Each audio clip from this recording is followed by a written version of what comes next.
కీర్తనల గ్రంథంలో నుండి 105వ అధ్యాయం చదువుకుంటున్నాం. Page number 507.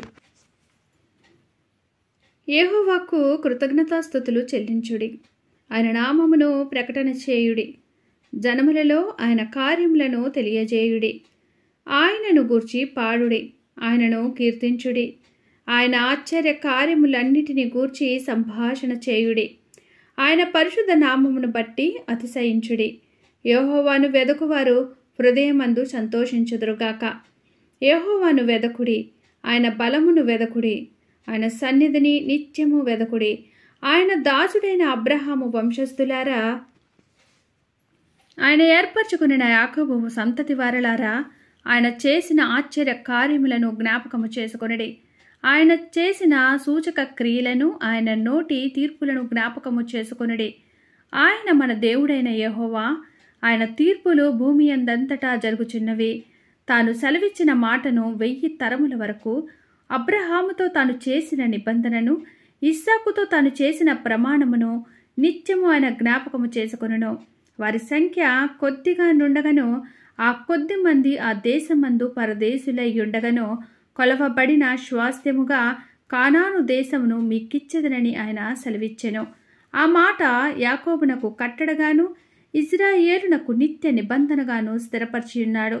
వారు జనము నుండి జనమునకును, ఒక రాజ్యము నుండి మరొక రాజ్యమునకును తిరుగులాడుచుండగా, నేనభిషేకించిన వారిని ముట్టకూడదనియు, నా ప్రవక్తలకు కీడు చేయకూడదనియు ఆయన ఆజ్ఞ ఇచ్చి, ఆయన ఎవరినైనను వారికి హింస చేయనీయలేదు.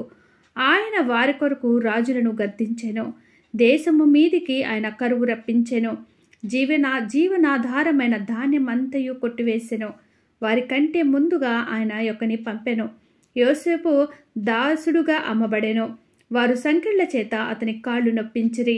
ఇనుము అతని ప్రాణమును బాధించెను.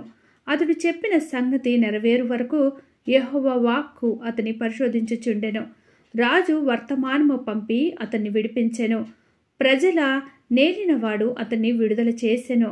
ఇష్టప్రకారము అతడు తన అధిపతుల నేలుటకును, తన పెద్దలకు బుద్ధి చెప్పుటకును, తన ఇంటికి యజమానునిగాను, తన యావదాస్తి మీద అధికారిగాను అతని నియమించెను. ఇజ్రాయేలు ఐగుప్తులోనికి వచ్చెను. యాకోబు హాము దేశమందు పరదేశిగా నుండెను. ఆయన తన ప్రజలకు బహు సంతానాభివృద్ధి కలుగచేసెను. వారి విరోధుల కంటే వారికి అధిక బలము దయచేసెను. తన ప్రజలను పగచేయునట్లును, తన సేవకుల ఎడల కుయుక్తిగా నడిచినట్లును ఆయన వారి హృదయములను త్రిప్పెను. ఆయన తన సేవకుడైన మోషేను, తను ఏర్పరచుకొనిన అహరోనును పంపెను. వారు ఐగుప్తీయుల మధ్యను ఆయన సూచక క్రియలను, హాము దేశములో మహత్కార్యములను జరిగించిరి. ఆయన అంధకారము పంపి చీకటి కమ్మజేసెను. వారు ఆయన మాటను ఎదిరింపలేదు. ఆయన వారి జలములను రక్తముగా మార్చెను. వారి చేపలను చంపెను. వారి దేశంలో కప్పలు నిండెను. అవి వారి రాజుల గదులలోనికి వచ్చెను. ఆయన ఆజ్ఞ ఇయ్యగా జోరీగలు పుట్టెను. వారి ప్రాంతములన్నిటిలోనికి దోమలు వచ్చెను. ఆయన వారి మీద వడగండ్ల వాన కురిపించెను. వారి దేశములో అగ్ని జ్వాలలు పుట్టించెను. వారి ద్రాక్ష తీగలను, వారి అంజూరపు చెట్లను పడగొట్టెను. వారి ప్రాంతముల యందలి వృక్షములను విరగకొట్టెను. ఆయన ఆజ్ఞయ్యగా పెద్ద మిడతలను, లెక్కలేని చీడ పురుగులను వచ్చెను. అవి వారి దేశపు కూర చెట్లన్నిటినీ, వారి భూమి పంటలను తినివేసెను. వారి దేశమందలి సమస్త జ్యేష్ఠులను, వారి ప్రథమ సంతానమును ఆయన హతము చేసెను. అక్కడ నుండి తన జనులను వెండి బంగారములతో ఆయన రప్పించెను. వారి గోత్రములలో నిస్సత్తువ చేత త్రొట్టిల్లు వాడొక్కడైనను లేకపోయెను. వారి వలన ఐగుప్తీయులకు భయము పుట్టెను. వారు బయలు వెళ్ళినప్పుడు ఐగుప్తీయులు సంతోషించిరి. వారికి చాటుగా నుండుటకై ఆయన మేఘమును కల్పించెను. రాత్రి వెలుగిచ్చుటకై అగ్నిని కలుగచేసెను. వారు మనవి చేయగా ఆయన పూరేళ్లను రప్పించెను. ఆకాశములో నుండి ఆహారమునిచ్చి వారిని తృప్తిపరిచెను. బండను చీల్చగా నీళ్లు ఉబికి వచ్చెను. ఎడారులలో అవి ఏరులై పారెను. ఏలయనగా ఆయన తన పరిశుద్ధ వాగ్దానమును, తన సేవకుడైన అబ్రహామును జ్ఞాపకము చేసుకొని, ఆయన తన ప్రజలను సంతోషముతోనూ, తాను ఏర్పరచుకొనిన వారిని ఉత్సాహధ్వనితోనూ వెలుపలికి రప్పించెను.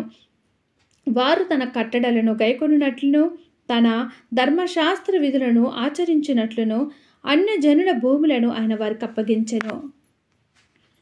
జనముల కష్టార్జితమును వారు స్వాధీనపరచుకొనిరి. యెహోవాను స్తుతించుడి. దేవుడి చిన్ని వాక్యమును దీవించునుగాక. ఆమేన్. ఈ బైబిల్ రీడింగ్ అనేది మీకు నచ్చినట్లయితే ప్లీజ్ లైక్ చేయండి, షేర్ చేయండి, సబ్స్క్రైబ్ చేయండి. దేవుడు మనందరికీ తోడే ఉండునుగాక. ఆమేన్.